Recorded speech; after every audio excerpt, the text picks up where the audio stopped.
অন্তর্বর্তী সরকারের প্রকাশিত শ্বেতপত্র অনুযায়ী ২০০৯ থেকে ২০২৩ এই ১৪ বছরে বাংলাদেশ থেকে পাচার হয়েছে প্রায় ২৩,৪০০ কোটি ডলার।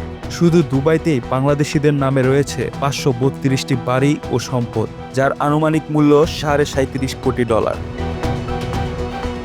আর যুক্তরাজ্যে বিভিন্ন আন্তর্জাতিক প্রতিবেদনে উঠে এসেছে আওয়ামী লীগ সরকারের প্রভাবশালী নেতা ও মন্ত্রীদের একটি বড় অংশ সেখানেই অর্থ পাচার করেছেন। সাবেক ভূমিমন্ত্রী সাইফুজ্জামান চৌধুরীর নামে যুক্তরাজ্যে ৩ শতাধিক সম্পত্তি থাকার অভিযোগ উঠেছে। ব্রিটিশ অপরাধ দমন সংস্থা NCA ইতিমধ্যেই প্রায় ৩৫০ সম্পত্তি জব্দ করেছে এমন দাবিও রয়েছে। বিশেষজ্ঞরা বলছেন, আইনি চুক্তির বদলে বিকল্প পদ্ধতি অনুসরণের পরামর্শ আসলে প্রক্রিয়াকে বিলম্বিত বা জটিল করে তুলতে পারে।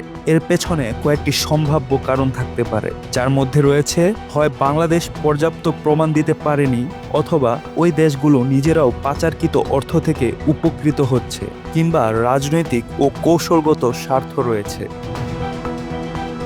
তবে সব পথ বন্ধ হয়ে যায়নি।